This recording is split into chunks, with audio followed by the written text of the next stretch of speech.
in a world where we get so caught up in the day-to-day, just keeping your head down and how we can survive.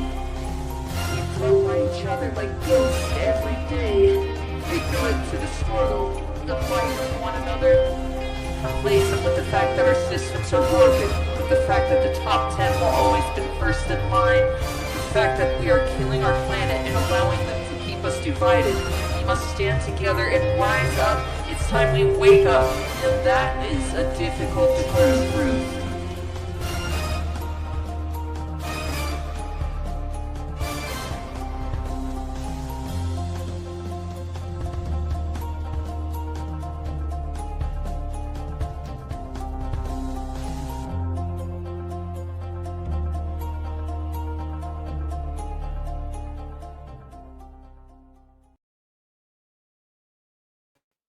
Welcome to the Tuesday stream. I hope everyone's having an awesome Tuesday.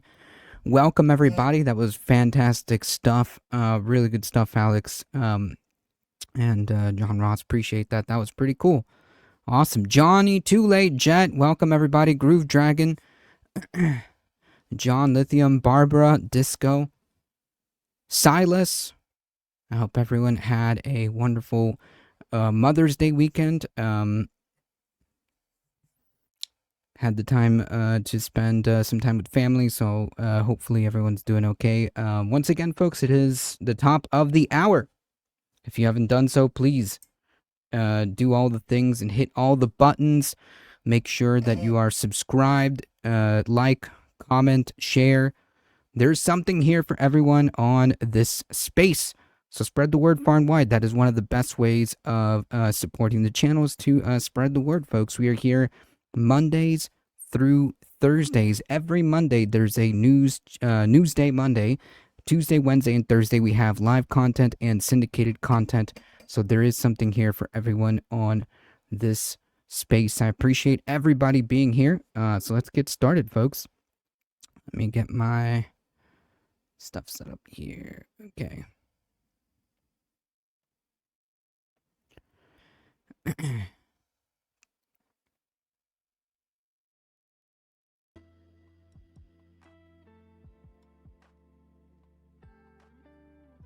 Just thought about the principle of pop guard for a microphone versus the Zoom. Why in the hell is the Zoom not something with a T or a P? Good question. Good question.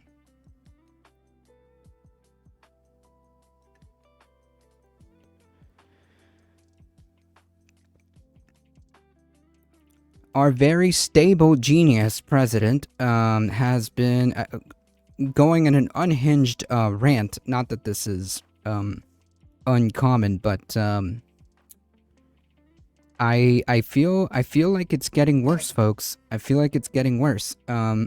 Here he is, basically threatening the media, which is explicitly against freedom of speech. He is basically saying that the media, any media that's basically not reporting on the war, excuse me, not reporting on the war against Iran correctly, meaning they're not reporting favorably towards Trump, that they are basically committing treason. And of course, we all know the penalty for treason. When the fake news says that the Iranian enemy is doing well militarily against us, which, by the way, I don't think that for the most part, that's what the news is saying. It's kind of more that we're doing bad. Does that make sense?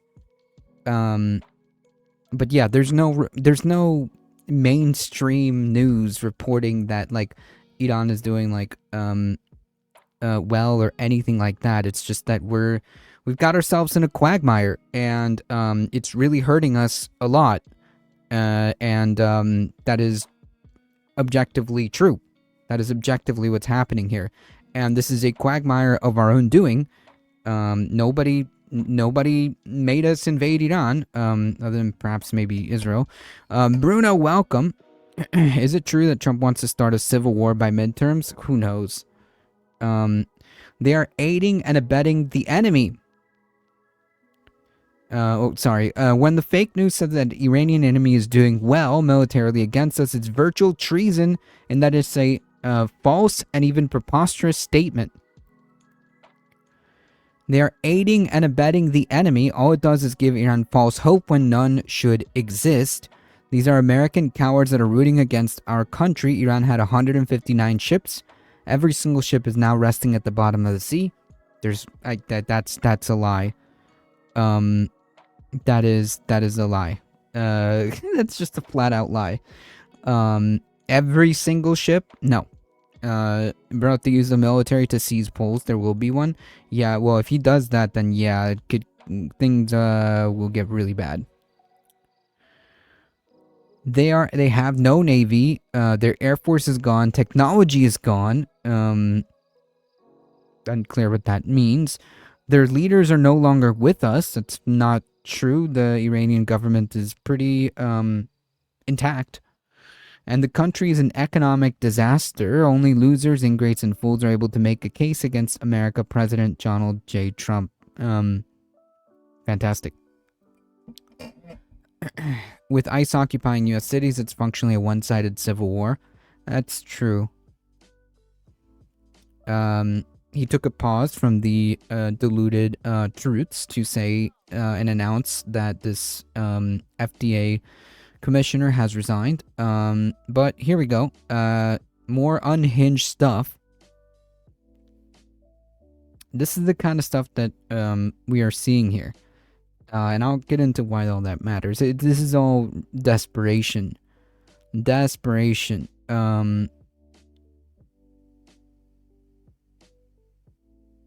Look at this. Lasers. Bing, bing. Like, remember that compilation of Trump? Yeah. Length of war. Iran excursion. Not a war, by the way. Not a war. Everything's going so great. He thinks that the Ayatollah wields more power than he thinks. Maybe.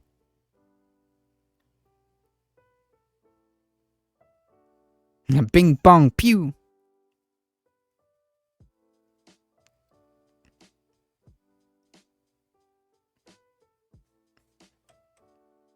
Yeah.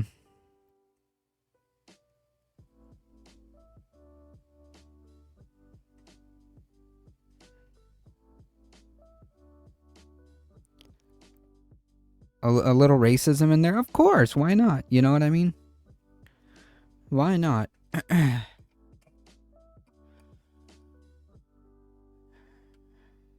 AI slop, calling Governor Pritzker, I guess, fat, which, I mean,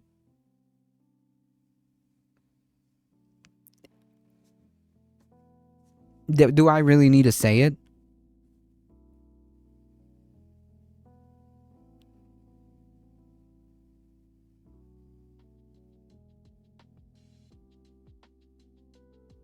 AI slop.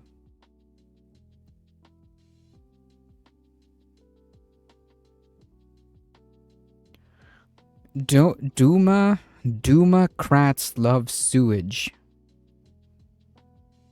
Democrats love sewage.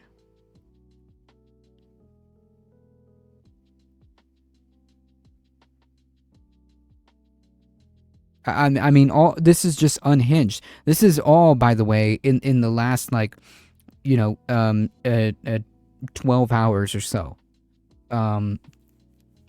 Clearly he understands that the situation, the economic situation, is not going well. So he's been going off the rails. So that kind of sets the stage up. Because when we actually turn on reality, let's turn on the reality lens just for a second. The reality lenses are the war, right? Not a military excursion, not a special military operation. The war on Iran has cost us about $29 billion. And that's just the Pentagon's estimate. That's what they're saying. You know what I mean? So you can take that with a grain of salt. But 29 billion. I wonder how many years of healthcare, or how much education, or how much infrastructure this could fund. Yeah, Trump throwing stones from glass houses. I wonder if AI memes are jangly keys that administration needs to possibly keep Trump distracted so he doesn't further bungle the Iran war. Maybe. When we turn on the reality glasses here, the war on Iran is really hurting us here. Besides, obviously, all the war crimes aside, the point that I'm making is that he is desperately trying to distract from the actual economic fallout that is happening, which seems to be one of the things that Americans care about. Never mind the war crimes. Never mind how many civilians we kill. My gas prices are high, and I'm mad. 25. The Pentagon revealed on April 29th, that was couple weeks ago, that the war has cost about $25 billion for roughly 2 months of spending. Asked if there's any updated costs. About 25 billions at the time of testimony, but now we think it's closer to 29, and that is because of the updated repair and replacement of equipment costs, and also just general operation costs to keep people in theater, but not a war. U.S. Defense Secretary Pete Hegseth said, "We'll share what we can when it's relevant and required." After being pressed on when more formal accounting on the cost of the war will be shared with Congress and the House Appropriations Committee Defense Subcommittee.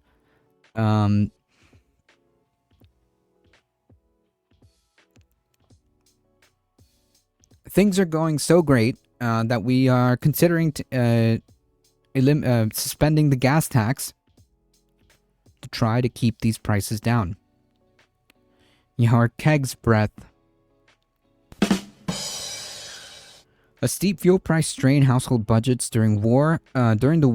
As steep fuel prices strain household budgets during the war with Iran, President Trump wants to suspend his government's tax on gasoline. It's a move Trump can't do on his own, and the president has yet to specify how long he'd like that pause to last. But lawmakers on both sides of the aisle have already been pushing for a federal gas tax suspension, with some legislation in Congress now proposing a halt through October 1st. I actually don't agree with this at all. I think that maybe we should just stop the war, you know? Proponents of suspending the gas tax argue it'll be provided much relief for family and businesses now struggling to make ends meet because of the war that Trump has started. Worsening economic disparities as low-income houses are hit the hardest. Most of that is because the world's flow of oil and other core necessities has been upended since the U.S. and Israel launched the war nearly 3 months ago, sending energy prices, including gas prices, soaring. Which Trump, again, told us that we don't need oil from there, right? The oil, what's happening over there can't possibly affect us here. We are energy independent, I was told. Still, a suspension isn't likely to make a sizable or instant dent at the pump, as Bruno points out, if at all, short-term relief. And critics warn of potential longer-term consequences. The federal gas tax accounts for a small fraction of what Americans pay to fill up their tanks, but it's also a source of billions of dollars in revenue that government highway and public transit programs rely on. Yeah. So that's fantastic. The federal gas tax stands about 18.4 cents per gallon, but drivers won't immediately see that full amount shaved off their bills under a suspension. You can't suspend the gas tax and expect everyone to wake up next morning and the gas is suddenly 18 cents cheaper, said Carl Davis, researcher, director of the Institute of Taxation and Economic Policy, a nonprofit. It doesn't work that way. Also, it doesn't solve the problem of the war still happening, right? As Trump has rejected the latest attempt, so-called the latest attempt at at a peace deal, supposedly. Israel has said that, of course, we have work to do, says Israel. So this war isn't going to go away anytime soon, as far as we can see. Who knows? Maybe Trump, I don't know, changes his mind. I don't know. Maybe he wakes up on the wrong side of the bed or something. I just don't know. For all we know, this is going to be a ongoing situation that may last for an indefinite amount of time. Even if we stop, if we actually stop hostilities and stop bombing Iran, then things won't just go back to normal either. It would take a very long time for everything to normalize. Yeah, we're in trouble. Yeah, if the strait continues to be blocked, there'll be a null effect in a few weeks from now, and its loss of base and its loss of revenue makes it worse. Yes, that is a point being made here that the tax dollars from this gas tax is important. It's necessary. You can't suspend the gas tax that's because the government gas tax isn't collected right at the pump, but rather at the wholesale level. The hope around the suspension is that the cut will be eventually passed down to consumers in the form of lower prices, but Davis stresses that it isn't guaranteed, and noting what he's seen at the state level is limited relief that takes time to trickle down if it reaches drivers at all during temporary holiday. wait. So in other words, this is a tax cut for the oil companies, which have no obligation to pass that down to consumers because they set the prices. Fantastic. Even in the best case scenario, many people will be starving in the US very soon. If things don't change, it's going to be pretty bad. Pretty bad. Suppliers may also hang on to part of the savings in efforts to pad profit margins, which obviously, right? If you're a business, of course. What do you think people did during COVID? What do you think the Epstein class did during COVID? When taking that into account, the University of Pennsylvania's Penn Wharton budget model expects a roughly 72% of a federal gas tax cut would actually reach consumers, amounting to about 13 cents to the full 18 cents per gallon rate. Even then, savings for average drivers aren't huge. If the federal gas tax is suspended from June 1st to October, for example, Penn Wharton budget model estimates that a household filling up a 15-gallon tank once a week would save about $35 over those 4 months. Oh, no.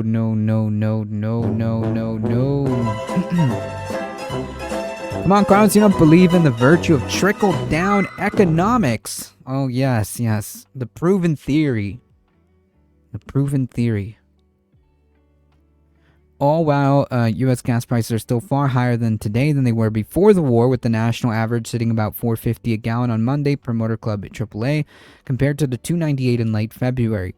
And as households continue to feel the strain of more expensive bills, Davis notes it might be harder for many drivers to even notice a tax cut if it even reaches them. Also, it might not matter because people will start driving less. If people drive less, it causes like a kind of like almost a negative feedback loop, right? If gas continues to rise, then people will drive less, which means that there is less demand and more, which will increase the price. Because that's kind of what happened with COVID, right?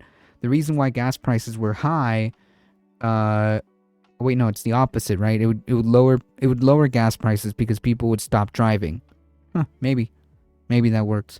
Trump himself has acknowledged the federal gas tax accounts for a small percentage of gas prices, but it's still money, he told reporters on Monday. Yeah, I'm sure the average family saving $35 is really gonna provide some relief. The U.S. gas tax is also single biggest source of revenue for federal highway and public transit programs. Suspending it could mean losing billions of dollars in those cash flows, which experts warn may bring long-term consequences down the road. Pun intended, I guess. At current fuel level and demand levels, the government could lose $8.3 billion in revenue over the course of a 4-month suspension, Penn Wharton model confirmed to the AP on Monday. And the federal tax on diesel, which stands at 24.4 cents per gallon, is also paused. It could climb closer to $11.5 billion.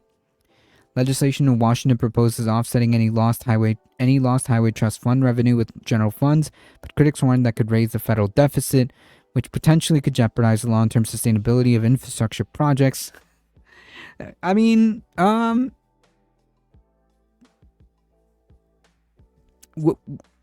wasn't this supposed to be the party of fiscal responsibility? That's what I was told, okay?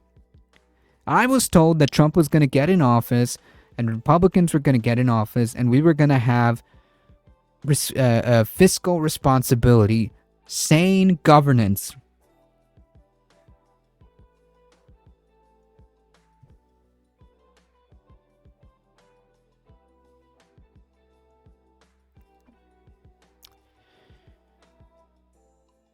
The federal gas tax has also remained unchanged since 1993, which experts has already eroded the highway trust fund's purchasing power when accounting for inflation. The exact details of a potential tax suspension is still up in the air. The future is hard to predict, but you could very easily imagine some kind of combination of higher national debt, which I told was a problem. I was told this was a problem. But I guess whatever, right? I guess it depends on who's in office. If your political opponents are in office, then it's a big problem. But if you are in office, then whatever. Spend away. It is explicitly said in the Gospel of Milton Friedman. And lower funding for roads and bridges and other transportation projects. Eventually, there'll be a consequence. What? Infrastructure? Who needs that? Who needs infrastructure? Beyond the federal government, each state also levies their own separate gas taxes. Those rates range from as low as 9 cents a gallon in Alaska to as nearly high as 71 cents in California, per government data at the start of this year. Efforts to combat higher prices amid the war with Iran. Several states, including Indiana and Georgia, have recently implemented temporary suspensions of their gas taxes. Kentucky and Utah have reduced levies, and other states are weighing similar options. But it's really not like that much, okay? I live in Georgia, and yeah, it lowered the prices a little bit, but it is still significantly higher than it was before Trump decided to start this war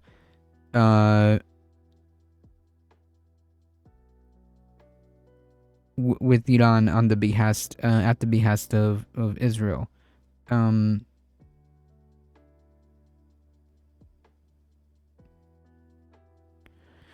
Yes, let's make more decisions without understanding what they do. Why not? Sane governance, right? Sandy, hey, welcome. Overall, a lot of factors contribute to what drivers pay at the pump. State and federal taxes, seasonal demand, and more expensive fuel blends needed for warmer weather, all pieces of the pie, but the cost of crude, which is the main ingredient in gasoline, accounts for the biggest chunk. Despite efforts from the government worldwide to boost supply during the war, including tapping into emergency stockpiles, steep oil prices remain. Both Brent and the international standard U.S. crude are now trading above $100 a barrel, up from roughly $70 just months ago. Well, fantastic. All eyes are on the Strait of Hormuz, where a fifth of the world's oil once passed through, but Tehran and Washington remain in a standoff over the key waterway, with the wider ceasefire talk continuing to stall and fail. And analysts have repeatedly warned that if the war drags on and supply chains are disrupted for long enough, the prices for gas and a range of other goods can continue to climb. And that is really is a foreign policy problem. There's not a fiscal policy band-aid that can be slapped on, right? Because as long as the Strait of Hormuz, as long as there's the war is going on, this is still going to happen, right? You can suspend the gas tax all you want. It's not going to alleviate the source of the problem, right? And if gas prices or oil prices essentially continue to rise, everything will continue to rise. Inflation can't go down, and because of this, gas, oil, the price of crude, if you will, basically drives everything. You need the price of crude basically drives everything because everything moves on oil. I wish it didn't, but that is the current reality of how our system works. Everything moves on oil, and as long as this conflict continues, there's going to be absolutely no end to the inflation. There's no relief to the inflation. Prices are going to continue to rise. Everything from the price you pay at the pump to food to just household items that you need, everything is just going to keep going up. And you can thank our fiscally responsible Republicans for that. Been watching, just haven't been chatting today because I've been working and doing things trying to save my back. Well, I hope you're doing all right.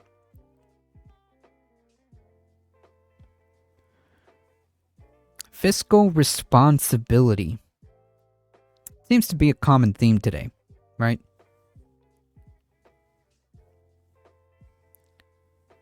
Fiscal responsibility.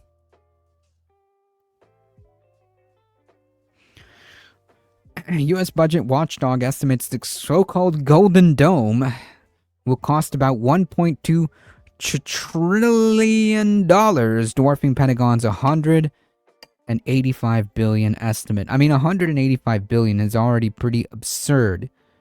Again, how much healthcare do you think that could pay for? How many decades of healthcare?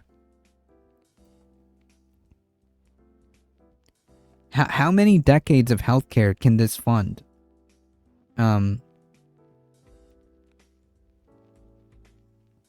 Just leave that up there for a second. I just got Cyberpunk 2077 for the Switch 2, and it's today as off topic. Oh, are you finally gonna start your adventure in Night City? I actually started my adventure in Night City not that long ago. I never actually got to play Cyberpunk. I know it's been out for a long time at this point. But recently, and by recently I mean this year, I decided to start my adventure in Night City. But not so off topic, the Switch 2 prices will increase in a couple of months. Yep. The US is like Cyberpunk 2077 minus all the cool stuff. Yep.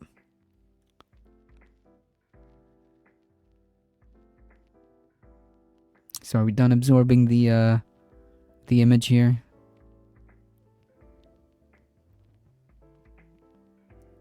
Looks like we got a chat full of chooms here. Hey. The Nonpartisan Congressional Budget Office estimated on Tuesday, the CBO, that President Trump's supposed Golden Dome missile defense system could cost about $1.2 trillion to develop and deploy and operate over 20 years. That figure dwarfs the $185 billion price tag offered by the Pentagon's program director. The Golden Dome envisions expanding ground-based defenses such as interceptor missiles, sensors, and command and control systems while adding space-based elements meant to detect, track, and potentially shoot down incoming threats from orbit. Who is this for, really? This would include advanced satellite networks and orbiting weapons. The CBO estimated acquisition costs alone for the system would cost over just over $1 trillion, with the space-based intercept layer, a constellation of 7,800 satellites accounting for 70% of acquisition. So yeah, I mean, we don't really need to go over all like the details of all this. Other than like the only people that are getting anything out of this obviously are the defense contractors, defense companies, and again, it's just to point out the overarching theme here, that is happening here is that they have trillions of dollars, hundreds of billions of dollars. Okay, we find that money quick, to put forth for absurd things like the Golden Dome. Okay.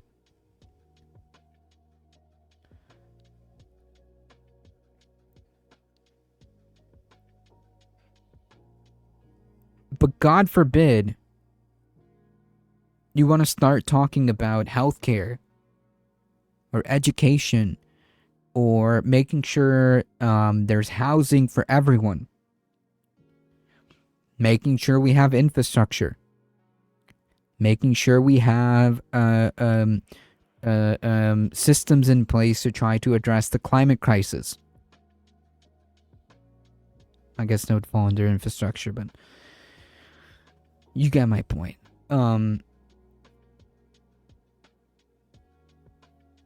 We could be doing all that, and we're not. All of that is a policy decision. All of these are policy decisions, and we are deciding that tax dollars are better spent bombing brown people and creating absurd missile defense systems as a, I guess, ego monument, essentially.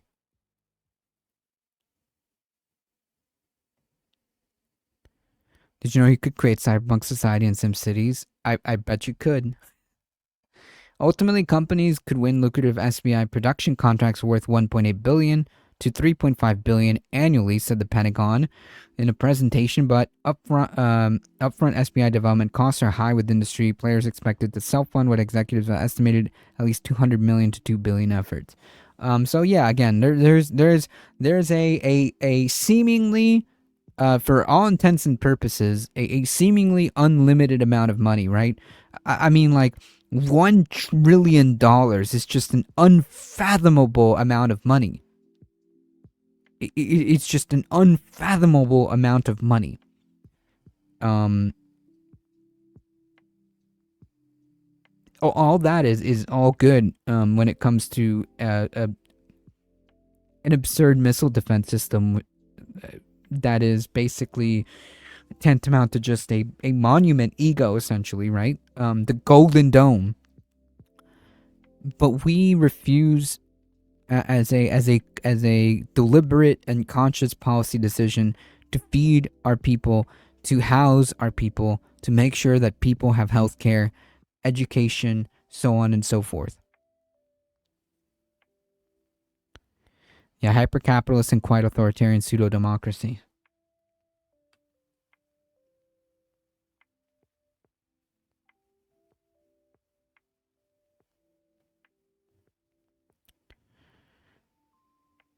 The party of fiscal responsibility seems to be the common theme. You know what? Don't listen to me. Why don't we get it from the guy himself? Mr. President, to what extent are Americans' financial situations motivating you to make a deal?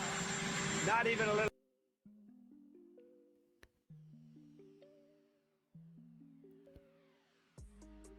Oh, it's important we hear it from the president himself. Mr. President, how are we feeling about the people at home who are experiencing economic hardship, right? It's my privilege. When you're negotiating with Iran, Mr. President, to what extent are Americans' financial situations motivating? This media player is so bad. Okay. Let's try again. Mr. President.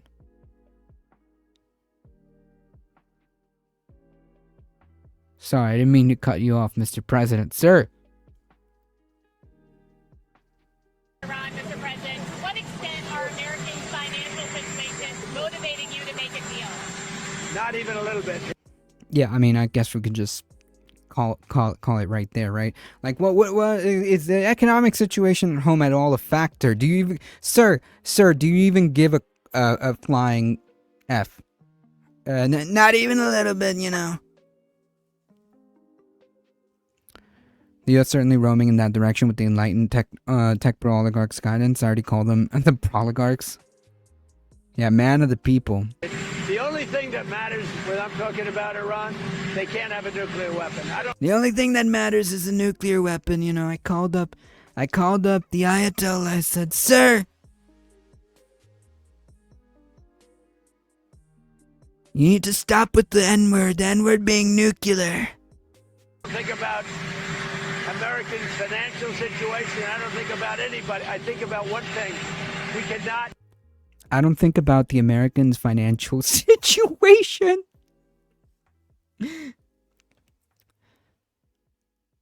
Let Iran have a nuclear weapon.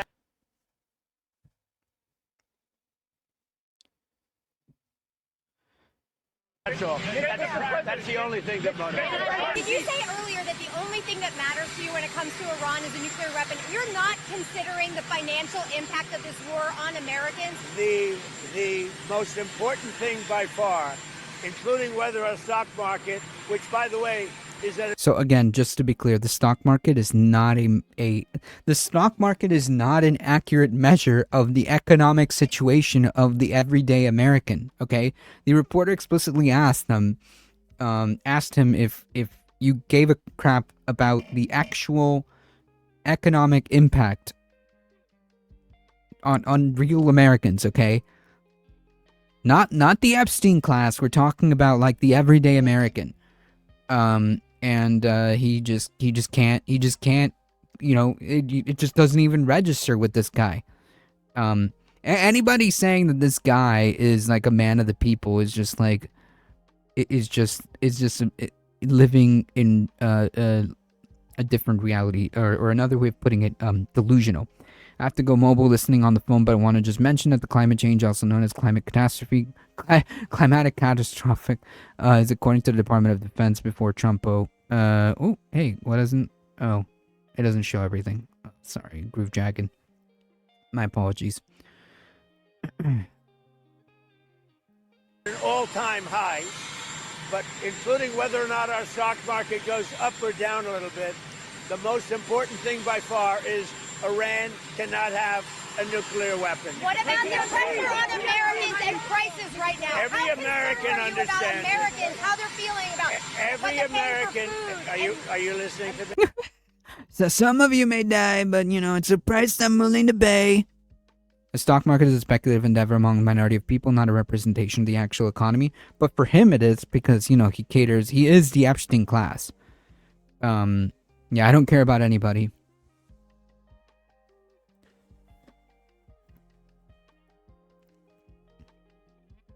Every American understands. Every American understands, you know, they tell me, sir, you're doing so well. You're doing so well, sir. Like 85%, which is surprising. It's only that they understand that Iran cannot have a nuclear weapon. If Iran has... Okay, so Iran has never, ever indicated that they were on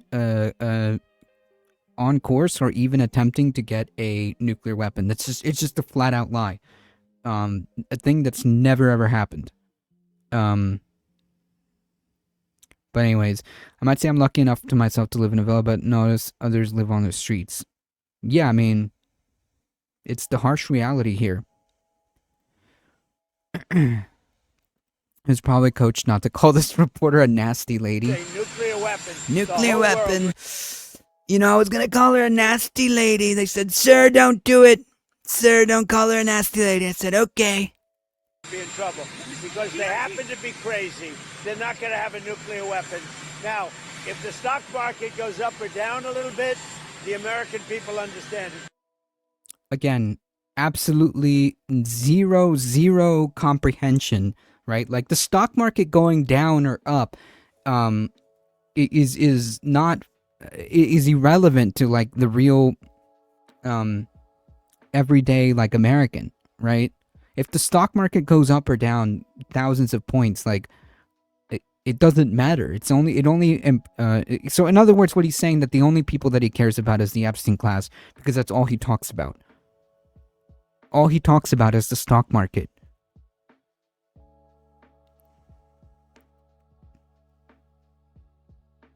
When it's over, you're going to have a massive drop in the price of oil, which a lot of people thought would be higher.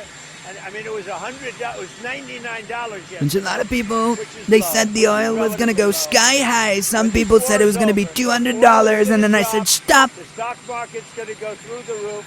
And truly, I think we're in the golden age right Cross does a good orange dump impression. I tried.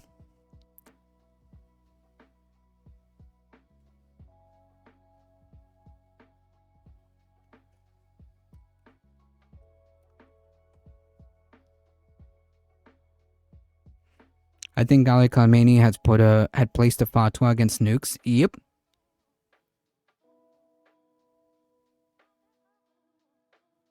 now. You're going to see a golden age like we've never seen before. Yeah, so it's not The coming. minute it's announced, and I'll be the one to announce it because I'm the one that makes that decision, I could leave right now, and it would take them 25 years to rebuild their country.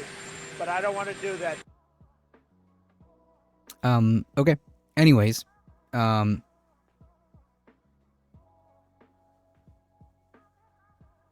that is straight. That is straight from Trump's mouth, right? He is telling you that he genuinely does not care about the impact that this is having here at home. Okay, he doesn't care about the copious war crimes that are being committed abroad with our tax dollars. He doesn't care about how many civilians have been killed, how many children have been killed, what is the security situation over there. He doesn't care about that. There's thousands, tens of thousands probably that have been displaced or killed. He doesn't care. And he doesn't care about the economic fallout, not just around the world, okay?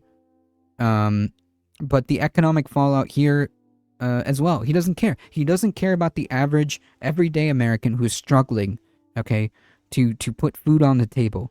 And by the way, before all of this, it's not like the economy was going great under Trump's leadership, okay? Either.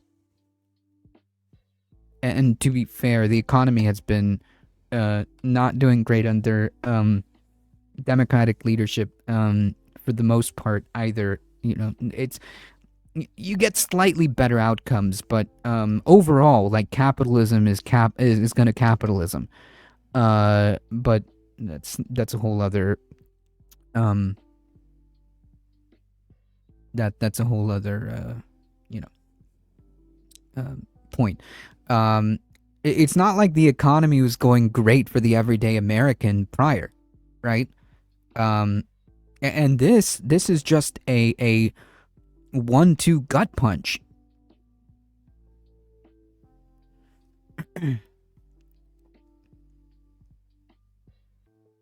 The party of fiscal responsibility. Trump made the stunning brush-off statement as he departed the White House for Beijing, where he will be feted by President Xi Jinping at a state visit, including the lavish Thursday night banquet at the Great Hall of People. Asked about continuing pocketbook pressures faced by everyday consumers as a result of the war he started, he told reporters, "I don't think, we saw that. I don't think the American financial situation. I don't think about anybody. I think about one thing: we cannot have let Iran have nuclear weapons." So I mean, again, language.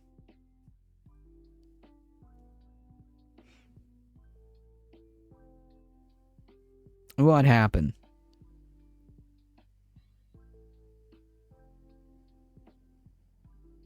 I would pay all my life savings to have one of these reporters start quiet piggy whenever Trump starts talking. Oh my god.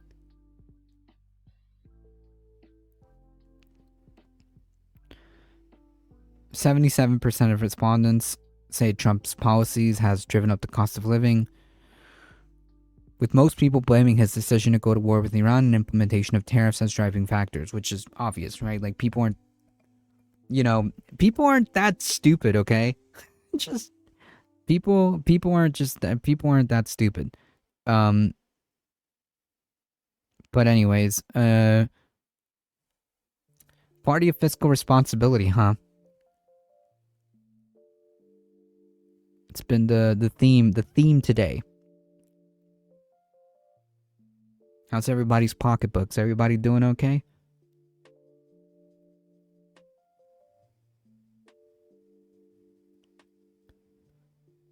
We all tired of winning yet? I mean, you anyone in chat can let me know when how much winning are you willing to continue to have before you're gonna tap out? Okay, because I don't know about you folks, but I'm kind of tired of all this winning. If I'm being honest, it's just winning. We're winning so hard that we're losing.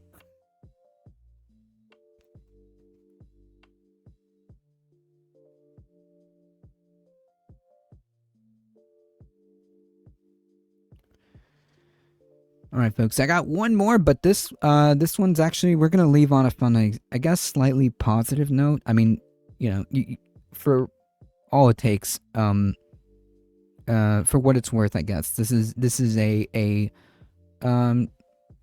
this is objectively a good thing. Okay, it's not, you know, system ending. But I am happy that this is happening. When it got tiresome after Charlie Sheen drank all the tiger blood. Florida's alligator Alcatraz concentration camp to close as soon as June, i.e. in a couple of weeks. Companies hired by the state of Florida to operate the concentration camp were notified on Tuesday that the facility is being shut down, with the remaining 1,400 detainees expected to be removed in the coming weeks. Sources familiar with the announcement told CBS News the closure comes amid escalating operating costs for the facility, which are now estimated to nearly $1 billion.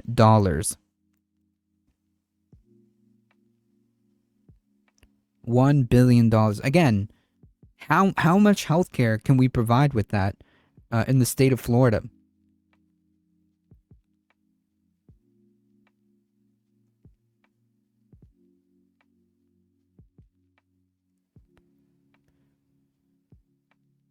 They say the last detainee, but yeah, instead, you know, we are using it to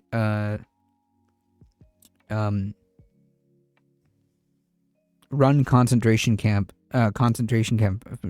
for brown people.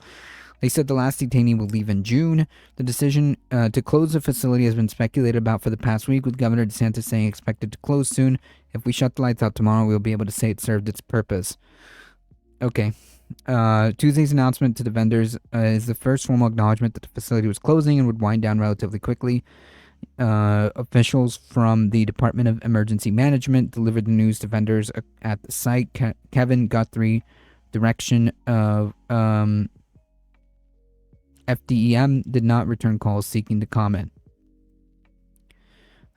Once the approximately 1,400 people currently held at the concentration camp are removed, either transferred to other concentration camps or deported, state officials told vendors the process to demobilize the site will begin. This involves taking down the fencing, removing trailers and other structures built at the site, which is located in the middle of the Everglades,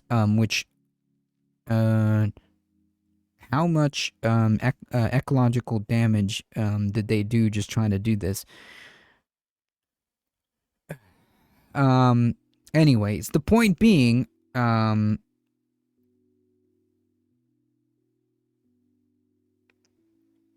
here. A very neoconservative named Kagan said we have lost the Iran war. They all know it. Oh, 100%. This is a complete, absolute failure. Absolute blunder. It has been a disaster. It has been a disaster. Like not only just because of all the war crimes and that we've committed there. The economic fallout is on an international level. Okay, to piggyback off Latino's comment. That this is a worse failure than Vietnam. Like this had economic ramifications across the entire world. Okay, this has ecological massive implications, and of course all the domestic problems economic fallout that we've had here. It's just bad, bad, bad across the board. Total disaster. Total disaster. But anyway, state officials submitted a $608 million request at the end of last year, which was eventually approved by federal officials. However, the actual reimbursement has been held up because of the court challenges, environmental concerns, and other issues. So yeah. The realization that state taxpayers could be forced to pay for that additional amount have prompted a sense of urgency to close that facility. The lawsuits worked, essentially.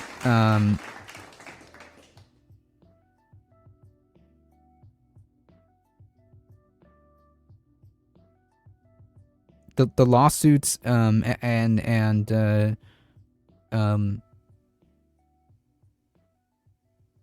uproar about the costs seem to have been a massive factor in the closing of this concentration camp.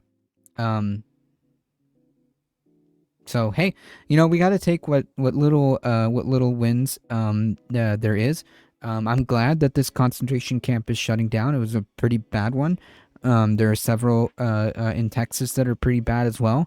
But I am glad that this one is pretty much shutting down. I'm already feeling those tankies who always wanted things to be worse. The conditions for a revolution are triggered. I mean, if nothing changes, then it's gonna happen, right? Like in the sense that like you can only push and push and push so much.